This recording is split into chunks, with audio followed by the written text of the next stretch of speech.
Hola, soy María Reig, la autora de Papel y Tinta y una promesa de juventud. Uno de los primeros pasos que di en la documentación de Papel y Tinta fue adentrarme en ese Madrid de principios del siglo XX, lugar y época en la que está ambientada la novela. Poco a poco los rincones, las calles de ese Madrid se fueron colando en la trama. Por eso hoy, con tu permiso, quiero llevarte por algunos de esos lugares que recorre Elisa Montero, la protagonista, en la novela. Vamos a tener una compañía muy especial y experta que nos va a ayudar a entender mejor cómo era ese Madrid de hace 100 años.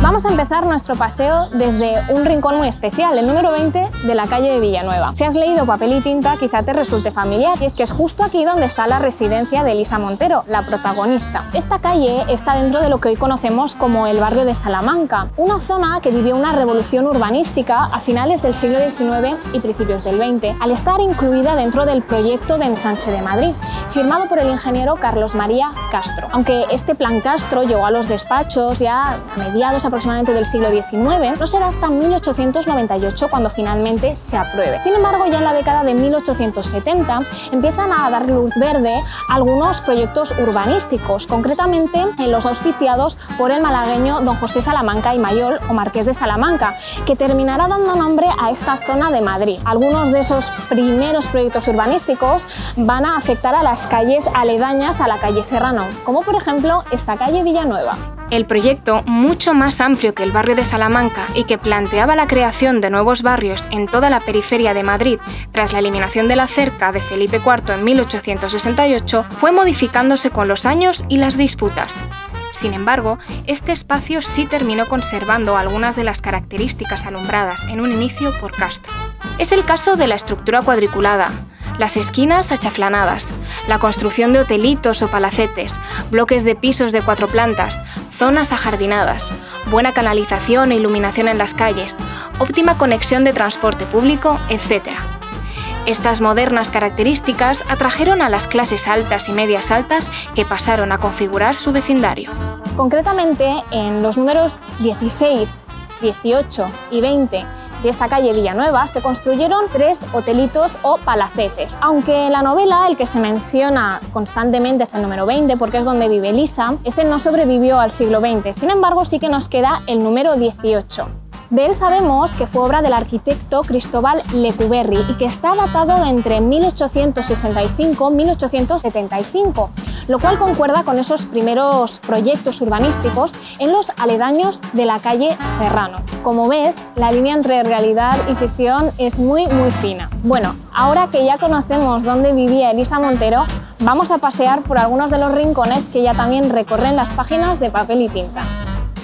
Por el Paseo de Recoletos, lugar de ocio, encuentros y kioscos de refrescos, llegamos a la calle Alcalá. Allí nos espera Juan Carlos González, historiador especializado en Madrid. Bueno, Juan Carlos, estamos en la calle Alcalá, que además es la que sale en la portada de Papel y Tinta. Esta calle ya era importante a principios del siglo XX. ¿Qué papel juega el ocio en la historia de una ciudad o de una calle como esta? En las grandes metrópolis siempre los lugares de recreo fueron avanzando, ocupando locales, y en ciudades como Madrid es fundamental. Si viajamos hacia atrás en el tiempo podemos encontrar una extensa tipología de locales, cafés cantantes, tupis, dancing, cabarets. Todo formaba parte del latido de nuestra ciudad. Y por ejemplo, ¿cómo era asistir a una noche de teatro en ese momento? ¿Cuáles eran los géneros más populares y qué era lo que gustaba a los madrileños? En estos años tenemos el teatro español, que era para la burguesía, con repertorio variado. Benavente era, digamos, el rey, el que más estrenaba en estos años. Tenemos el teatro de la comedia. Ahí iba la burguesía. Luego había gente no tan intelectual o que tenía esos gustos y lo que buscaba es el entretenimiento, la diversión, el baile. Por ejemplo, se pusieron de moda los dancing. Los dancing eran locales con una orquesta donde el público, que solía ser un tanto distinguido, solía acudir por las tardes. Se tomaba un té y se empezaba a bailar. La música jazz, la música libre. ¿Y quién, por ejemplo, triunfaba en esa época? El Duke Ellington. Fue extendiendo esa música con las orquestas y la gente se volvía como loca bailando en las pistas. En los dancing solía ocurrir que siempre había más hombres que mujeres. Y para solucionar ese desequilibrio surgió una figura femenina, la llamada taxi girl. La taxi girl era la chica que se alquilaba para bailar para aquel viajante de comercio que venía a hacer negocios y pasaba su canita al aire, aquel hombre soltero que buscaba mirar o encontrarse con una mujer. Entonces compraba boletos, por ejemplo, para 6 bailes y podía sacar 1, 2, 3 veces a la misma mujer, cambiar, después del baile había conversación, alterne, copas y a veces incluso hasta algo más. Madre mía. Los dancing se hicieron muy famosos. Por ejemplo, aquí en la calle Alcalá, en el número 20, estaba el dancing Alcázar. Más arriba de nivel, los cabarets aristocráticos. Allí había muchas pieles, muchas joyas, smoking, con pajarita, y en esos cabarets aristocráticos había mucho descaro. Espectáculos picantones, siempre con ese fondo musical, donde las mujeres coqueteaban, incluso asistían las llamadas flappers. Esas mujeres modernas, jóvenes, con el pelo cortado a lo garzón, que le dan un toque de modernidad, se movían con holgura, se descoyuntaban casi bailando, esas imágenes que tenemos del Gran Gatsby. Bueno, pues Madrid tenía ese glamour ya en esos años y era una ciudad muy cosmopolita, que miraba en este caso hacia París. Se intentó recrear esa explosión de los años felices 20 y no tan felices para algunos, pero que durante los años, por ejemplo, de Primo de Rivera, la diversión, el mismo dictador Primo de Rivera, un asiduo a locales, en este caso a los cafés cantantes, potenció que Madrid estuviera en ebullición. Una cosa que me llamó la atención es cuando me estaba documentando para escribir sobre la tertulia de Ramón Gómez de la Serna, La Sagrada Cripta del Pombo. En los 2 libros que él escribió sobre ella mencionaba a los Gabrieles y lo hacía con cierta reserva. ¿Qué se podía encontrar uno en un café cantante como los Gabrieles? Los cafés cantantes eran locales reducidos, con el indispensable tablao, donde a los acordes de un piano, de una guitarra, las mozas, que en su mayoría eran andaluzas, se contorneaban. El público era fundamentalmente masculino y no solía distinguirse por lo correcto. Entonces iban a beber, a disfrutar de la vista, pero normalmente durante la noche había más que discusiones, incluso bofetas. Primo de Rivera era uno de los asiduos de los Gabrieles, o en esa época está el Vilarrosa, que era también la competencia de los Gabrieles. Y hablando de la otra parte, ¿no? De ese mundo ya más intelectual, de las tertulias, de los cafés, aquí en esta misma calle había muchos, estaba el Café Suizo, el Café Fornos, después Fornos Palas. ¿Qué supusieron los cafés en ese momento en Madrid? Los cafés eran sitios de encuentro, de tertulia, de conversación, y era la casa de los que no tenían casa o la segunda casa, porque las tertulias eran desde media mañana, por la tarde, noche y hasta madrugada. Y bueno, antes has hablado de los teatros. ¿Qué diferencia existe entre un teatro y un Trianon? Un teatro es una sala de texto dramático o de comedia. Los hermanos Machado, los Álvarez Quintero, recordemos también ese emergente joven llamado Federico García Lorca. En cambio, el Trianon era una sala de teatro, pero donde había muchos conciertos y actuaban las artistas de variedades, que daban también mucha alegría al público con esos cuplés psicalípticos, con textos picantones, con toneos. También el pueblo o aquel obrero que había podido ahorrar tenía también la zarzuela. Era la manera de divertirse para el pueblo porque como era el género chico, duraba 1 hora y era más barato que acudir al teatro. Y además había muchas funciones. El Apolo tenía la famosa golfa, la cuarta, que era de 1 a 2 de la madrugada y después la gente seguía la diversión, pues los cafés, por ejemplo, prácticamente no tenían cierre. Vamos, lo que podemos concluir es que había muchas formas de divertirse en el Madrid de Elisa Montero, ¿no? Podíamos elegir perfectamente el lugar, el sitio y hasta la compañía. Subiendo la calle Alcalá hacia la Puerta del Sol y dejando atrás establecimientos míticos hoy desaparecidos como el Bar Maxims, el Café de Fornos o Fornos Palas, el Café Regina, el Café Suizo o la Chocolatería Doña Mariquita, nos topamos con otro de los espacios en los que eclosionaba la vida pública madrileña. Ahí me voy a encontrar con Gemma González, periodista y guía cultural en Madrid. Bueno, Gemma, estamos en la Puerta del Sol, un sitio que, como vemos, sigue congregando a los madrileños y ya en tiempos de Elisa Montero era un sitio muy especial, pero Ha cambiado mucho. ¿Cómo Sí. es esa Puerta del Sol que nos tenemos que imaginar si pensamos en Elisa Montero paseando por aquí? Yo me quedaría, fíjate María, con la primera vez que pisa esta Puerta del Sol. 1908, comienza el siglo XX, muchas esperanzas puestas por los españoles y los madrileños en particular. Y es el primer viaje que ella realiza después de llegar al palacete de Villanueva, la casona de su tía. Tiene 6, 7 años, acaba de llegar de Fuente de Cantos y ese es el primer viaje que ella viaja en el coche de carruajes, mirándolo todo con los ojos abiertos de par en par, empapándose de una ciudad que le es desconocida y llega aquí a la Puerta del Sol y se queda absolutamente maravillada del ruido, de la gente, de esa vida que va bulliendo en la Puerta del Sol. Una Puerta del Sol que, claro, no tendría los Hoy el Madroño, tampoco la estatua de Carlos III, pero en el que la sorprende todo, desde los olores, la gente, los tranvías, cómo van circulando, casi atropellando a todo el mundo que se ponga en medio. Y luego la sorprende también, claro, va pasando el carruaje y claro, va lento porque hay mucha gente, pero la sorprende como de repente oye un grito, un vocerío de una señora vendiendo botijos y al lado otro señor vendiendo verduras. Al final, también a lo largo de la novela y a lo largo de la historia, ¿no?, de Madrid, esta plaza, digamos que ha sido testigo de muchos cambios, ¿no?, y de muchos vuelcos en lo que ha sido, bueno, pues el devenir de los acontecimientos en la capital y en España. ¿Cuáles son algunos de esos momentos, ¿no?, icónicos que han vivido los madrileños aquí? Pues fíjate, yo creo que si cada uno de estos muros nos hablaran y nos pudieran contar todas las cosas de las que han sido testigos, algunas buenas y otras no tan buenas, porque también estamos en una Puerta del Sol en la que pues hubo el asesinato de un presidente del gobierno, José de Canalejas, enfrente de nosotros en el número 6, que debió ser un acontecimiento muy trágico para la época. Aquí también se vivió en primera persona la dictadura de Primo de Rivera, las noticias que llegaban desde la estación de Mediodía de que venía el capitán general de Cataluña, don Miguel Primo de Rivera, para tomar posesión con el beneplácito del rey.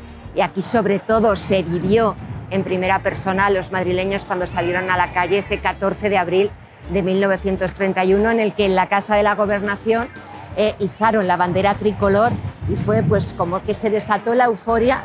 Y sobre todo yo creo que los dos puntos neurálgicos en ese momento era la Puerta del Sol, donde los madrileños estaban expectantes de a ver qué es lo que iba a pasar, a ver qué hacía el rey, y el otro punto, el Palacio Real, que era el último Consejo de Ministros que presidía Alfonso XIII. Entonces es verdad que ha sido escenario de tantos y tantos acontecimientos y sobre todo yo creo que de la vida de la gente, de madrileños, pero también de gente venida de fuera que enseguida Madrid los ha acogido y ha hecho que también sean madrileños y que compartieran sus idas, sus venidas, en los cafés, en ese café de la montaña que le llamaban el café de la pulmonía, porque cuando abrían las 4 puertas que daban a la calle, claro, imagínate cómo hoy, con este con aire, el viento, con vamos, el viento. te congelabas, ¿no? Sí.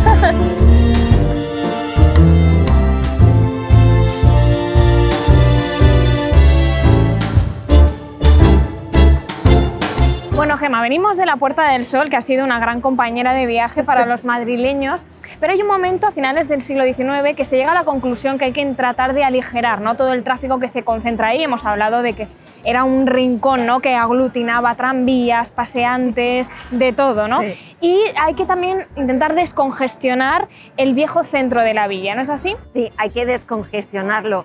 Aunque es verdad que a los madrileños esa idea de descongestionar el centro no terminaba de gustarles, ¿no? Porque los cambios, ya sabes que los madrileños necesitamos un poquito de tiempo para adaptarnos a los cambios y cualquier cambio, claro, suponía también un desembolso del bolsillo y eso era lo que menos gustaba. Pero sí que es verdad que el proyecto de descongestionar la Puerta del Sol era un proyecto que yo creo que había pasado por los cajones de todos los ministros habidos y por haber, hasta que pues, la última reforma de la Puerta del Sol, a mediados del siglo XIX, ya se queda un poquito más o menos como la conocemos hoy en día. Y también se dan cuenta de que Madrid se empieza a quedar pequeño, se empieza a quedar estrecho, ¿vale? Y necesita ensancharse. Entonces también hay que tener en cuenta que todavía sin la Gran Vía comenzada, uno de los primeros barrios de ese ensanche donde la población, los madrileños, empiezan a trasladarse a vivir es el barrio de la Princesa, que lo tenemos aquí al lado, ¿vale? Ahí empiezan a construirse palacetes, donde vivía doña Emilia Pardo Bazán, por ejemplo, palacetes pues, con los últimos inventos, con las últimas modernidades.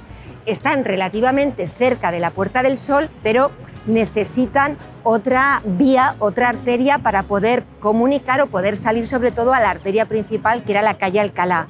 Entonces, cuando está aquí Elisa, cuando sube al Hotel Florida maravilloso que estaba aquí en la Plaza de Callao, y a través de esas ventanas descubre cómo van terminando de construir el último tramo de la Gran Vía, que es el que lleva hasta la Plaza de España, y ya puede disfrutar de esos dos primeros tramos, donde, pues sobre todo el primer tramo, la avenida del Conde de Peñalver, que así la llamaron, una primera parte de esa avenida muy señorial. A mí me recuerda mucho a los barrios de París, esos edificios muy señoriales, esa vida nocturna de los cabarets, de los teatros, de los cines, que la gente empieza poquito a poco a aficionarse al cine, aunque al marido de Elisa no le gusta el cine, le gustaba más el teatro.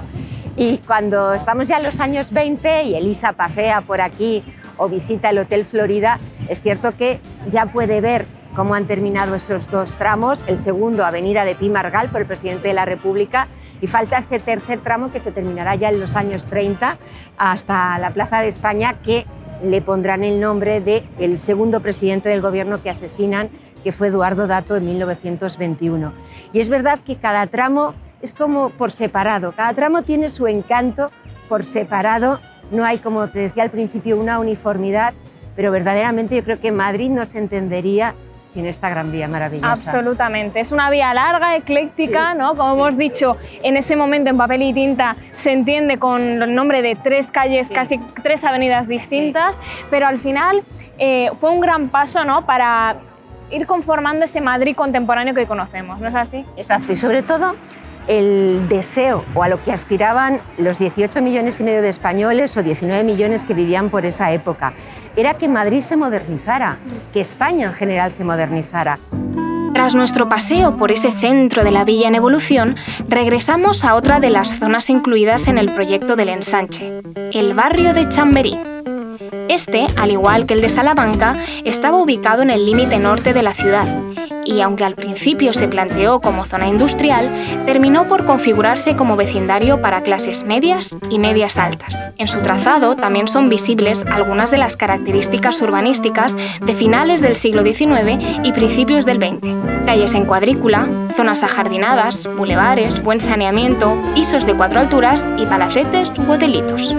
Como estamos viendo, el Madrid en el que vive Elisa Montero es una ciudad en pleno proceso de cambio. Se producen revoluciones en muchas esferas de la vida de los seres humanos y una de ellas va a ser la educación. Desde finales del siglo XIX se puso sobre la mesa, con mayor ímpetu, la gran tarea pendiente de España: luchar contra el analfabetismo reinante. Así se crearon numerosas instituciones que se preocuparon por dar solución a este problema y educar a la sociedad española, o al menos hacer más accesible la formación. Dentro de esta corriente se inscribió una iniciativa sin precedentes, la Residencia de Señoritas. En pleno barrio de Chamberí se encuentra uno de los pocos resquicios de esta importante institución, en la que residieron muchas mujeres estudiantes llegadas de diversas partes de España, como es el caso de Catalina Foix en la novela. Así, vamos a adentrarnos en este rincón tan especial de Madrid para descubrir de la mano de Margarita Márquez Padorno, profesora de Historia de la Universidad Complutense, un poquito más sobre la mítica Residencia de Señoritas de María de Maeztu.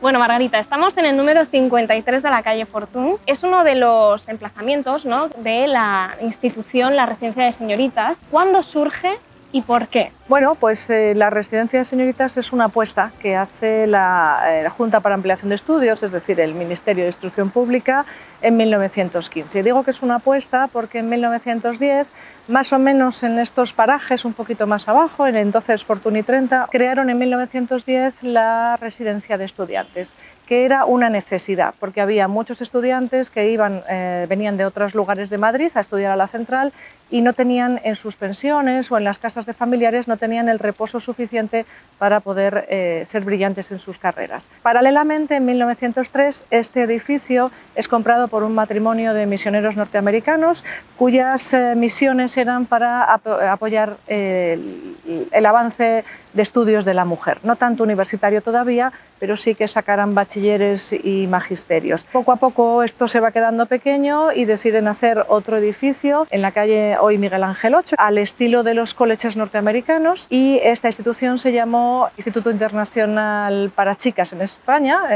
International Institute for Girls in Spain, su título original, y en ella estudiaron mujeres bastante importantes, por ejemplo, la escultora Elena Sorolla, la hija del pintor Sorolla, que vivía a 2 manzanas de aquí. En 1914 empieza la Primera Guerra Mundial y una de las profesoras del Instituto Internacional, María de Maeztu, es la única mujer que pertenece al Consejo de la Junta para Ampliación de Estudios. Entonces ella ve que es una buena idea hacer que las mujeres puedan estudiar. Ella misma ha tenido que ir a la Universidad de Salamanca, por ejemplo, o a los cursos de doctorado a Madrid, y ha tenido que alojarse en lugares donde no podía concentrarse. Así que le pide a la Junta, que entonces presidía Ramón y Cajal, que apuesten por unos estudios para la mujer, coincidiendo con que la residencia de estudiantes, que había quedado pequeña y habían hecho unas maravillosas instalaciones en los altos del hipódromo, donde hoy está la residencia de estudiantes, en la calle Pinar, al quedarse vacíos dicen, bueno, pues aprovechemos y vamos a apostar por estas mujeres. Como dice María, en 1915 que empezaron 3 estudiantes, terminaron 33. Y ya os añado yo, al final, entre residentes y visitantes, había más de 3.000 cuando se acaba en el 36. ¿Por qué esto es la residencia de señoritas y no el Instituto Internacional? Pues por esa Primera Guerra Mundial. ¿Qué se sabe de cómo era la vida, ¿no?, el día a día en estos edificios, ¿no?, en esta institución conformada por diferentes inmuebles? Había, si no me equivoco, 14 edificios mayores o menores. Estos son los grandes, pero luego había pequeños hotelitos que se llamaban en la época, donde estaban las residentes. ¿Cómo era la vida? Eso que dice María de Maeztu de ni convento ni college, sí, pero no, porque era un poco convento y college. Es decir, mientras que los chicos de la calle Pinar lo pasaban bomba, como todos sabemos ya, especialmente con ese trío de los magníficos genios que fueron Dalí, Buñuel y Lorca, para nada la vida de ellas era así. De hecho, María de Maeztu, la directora durante todo el desarrollo de la residencia, sus colaboradoras Rafaela Ortega y Gasset y Eulalia Lapresta, sabían que cualquier mínimo desliz hacían que esta institución se cerrase. Entonces, la vida de ellas era de muchísimo estudio. Se hacía un examen siempre de su carácter, por ejemplo, la que no era aplicada se le decía a sus casas. Es verdad que había también tiempo de ocio y muy divertido, entre otros el deporte y en otros la sociedad. En cuanto a la intelectualidad, era bárbara. Las primeras grandes conferencias que la radio emite, muchas de ellas se hacen en el salón de actos de la residencia de señoritas, donde grandes disertadores darán sus conferencias. Visitas, María les invitaba a las alumnas que tenían que ver con esas ramas por ejemplo, al té que toman con Marie Curie y su hija Irene, que entre las dos suman 3 premios Nobel, y bueno, pues Mary Louise Foster, que es una gran física, también tomará el té con muchas de ellas. Hay viajes, viajan a Marruecos, hay viajes por toda la península ibérica, hacen deporte, como he dicho, el tenis, el hockey. Hay una asociación de alumnas magnífica cuya investigación está todavía para hacer. Y luego lo que estudiaban era también algo importantísimo, porque esto no fue solo un colegio mayor, fue también algo parecido a una universidad. Los padres de la mayor parte de las chicas dejaban que vinieran a estudiar a Madrid, pero no las dejaban ir a la universidad. Había una forma de matrícula que era por libre, ellas se preparaban en la residencia y iban a hacer el examen. ¿Cómo suplir esas clases que no podían dar? Pues trayendo aquí a los profesores o las profesoras. De hecho, María Zambrano, las grandes clases de estética, las da aquí. Justamente me interesa mucho lo que estás comentando, estás mencionando a muchas mujeres, ¿no?, de ese momento que, bueno, fueron pioneras, ¿no?, en el cuestionamiento, bueno, pues de muchísimos convencionalismos que estaban muy arraigados en la sociedad, y ellas empiezan bueno, pues a preguntarse, ¿no?, ¿qué supuso una institución así para, digamos, el papel de la mujer en esos años? Para la pedagogía fue vital, ¿no?, porque hemos dicho antes que las raíces norteamericanas del feminismo norteamericano de finales de siglo son enormes en esta casa por la conexión que tienen continua de pensamientos y de maestras y alumnas que vienen de este país a España. Y en ese peregrinar del feminismo norteamericano hay dos claras ramas, ¿no? A veces se juntan, a veces se separan. Una es sufragista, como lo es la mayor parte del inglés, y otra es a través de la educación. A María de Maeztu le gusta mucho más esta última, aunque eso no quita para que aquí alojase a Clara Campoamor, que es la gran sufragista española, y la apoyase muchísimo en toda su obra política. Pero ella es más consciente de esa rama que dice: educa a la mujer en lo más alto posible, con posibilidades de que profesionalice su educación, y será cuando el voto llegue por sí mismo. Esas dos ramas en esta casa no luchan, sino que se complementan, ¿no? En el año 28, Clara Campoamor aloja con el beneplácito de María de Maeztu en esta casa una asociación internacional de mujeres universitarias, auspiciada sobre todo por Londres y por Nueva York, que van a dar unas conferencias a las que acude muchísima gente de la sociedad española, donde se habla que la emancipación económica, política y social de la mujer no va a ir en beneficio solo de las mujeres, sino de la sociedad en general, que esa es la idea que persigue esta residencia de señoritas. Has mencionado en más de una ocasión a María de Maeztu. Me interesa mucho que pongamos sobre la mesa, ¿no?, este personaje y comentar un poco, bueno, pues qué supuso, qué fue María de Maeztu para esta institución. María lo es todo. De hecho, todas las cartas que hay institucionales de esta casa, si no son de María de Maeztu, son en nombre de María de Maeztu. Las indicaciones son para ellas. Tienen la idea de hablar con cada una de las residentes, no solo de su periodo en la residencia, les pregunta por sus familias, por su estado anímico, por sus proyectos de futuro. Es lo que se suele llamar en términos antiguos una mentora, ¿no? Pero es una mentora de cada una de las residentes. Cuando son cursos lo que hacen porque son madrileñas, también se interesa por ellas. Como estamos viendo, a principios del siglo XX, Madrid se reinventó. La mayoría de las transformaciones que lo hicieron posible tuvieron su origen en el siglo XIX, momento en que se fijaron los pilares de la contemporaneidad. Uno de los aspectos en los que más se evidenció y que supuso un auténtico cambio de paradigma fue en los medios de transporte. Para conocer un poquito mejor esta revolución, no hay lugar mejor que la antigua estación de Delicias, también visitada por Elisa. Allí nos espera Inmaculada García, comisaria de la exposición Madrid Delicias 140 aniversario del Museo del Ferrocarril. Bueno, Inma, estamos en la estación de Delicias, que es un rincón por el que también pasa Elisa Montero, la protagonista de Papel y Tinta. Cuando hablamos de ferrocarril, hablamos de progreso, ¿no? ¿Cuándo es una realidad el ferrocarril aquí en Madrid? El primer ferrocarril empezó a funcionar a mitad del siglo XIX, en 1851, y fue la línea del ferrocarril de Madrid a Aranjuez. Esta fue primero el inicio de una línea cortita que poco después se fue alargando su trayecto y continuaría hasta Almansa, Albacete y Alicante. Pero ya desde esa fecha, desde 1851, en lo que es Atocha, empezó a funcionar el ferrocarril, que no tenía este gran edificio que conocemos hoy de Atocha y que fue construido en 1891, sino que tenía un pequeño embarcadero provisional, porque estas compañías ferroviarias al principio no sabían muy bien cómo este negocio ferroviario iba a funcionar y bueno, no querían hacer grandes inversiones. Era un embarcadero sencillo, lo suficiente para que los viajeros pudieran subir a los trenes y bajar de ellos.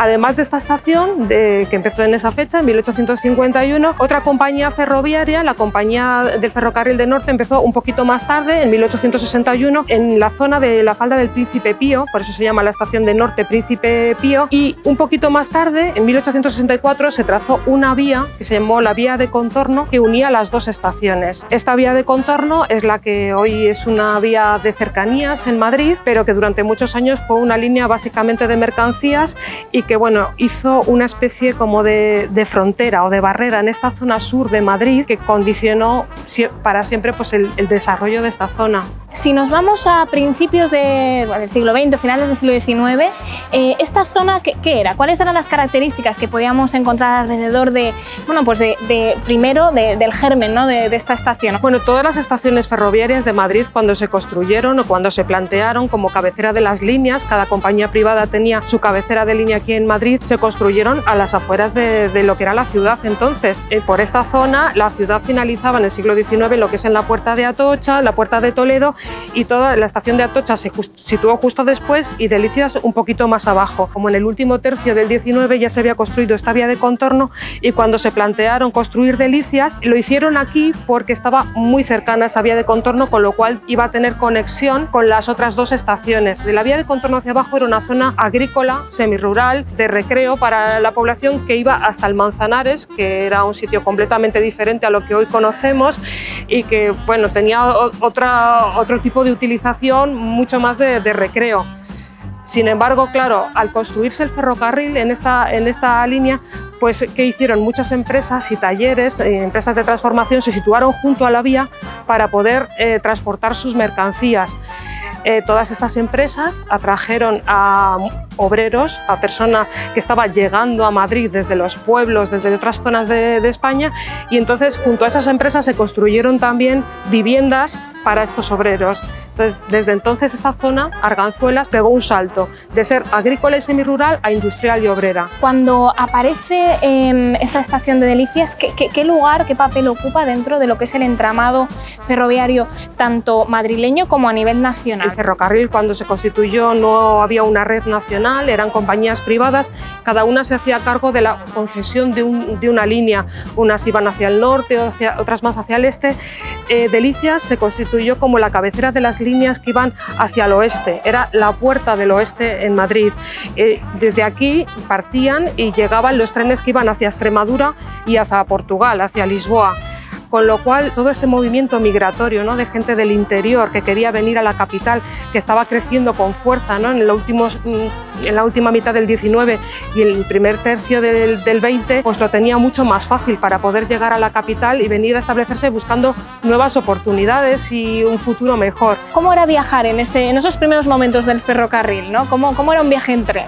Cuando pensamos en viajar en esa época siempre tenemos que imaginarnos vapor, locomotoras de vapor, por supuesto, porque bueno, hasta ya bien entrado el siglo XX no empezaron a generalizarse las locomotoras eléctricas o las diésel, y los coches de viajeros, bueno, pues hay que pensar en madera.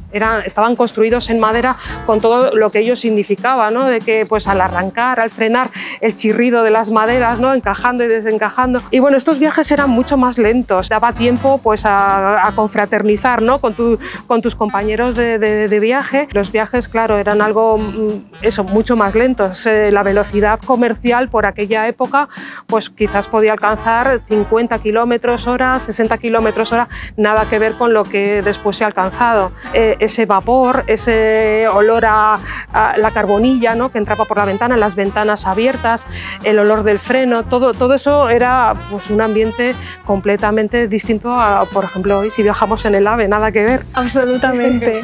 Y bueno, los viajes empezaban también una parte importante en las estaciones, ¿no? Y aprovechando que estamos en la antigua estación de Delicias, ¿cómo era esta estación hace 100 años? Bueno, en realidad esta estación ha cambiado muy poco. Tenemos esa suerte porque lo que es la nave central, la gran nave central y el exterior ha cambiado muy poco.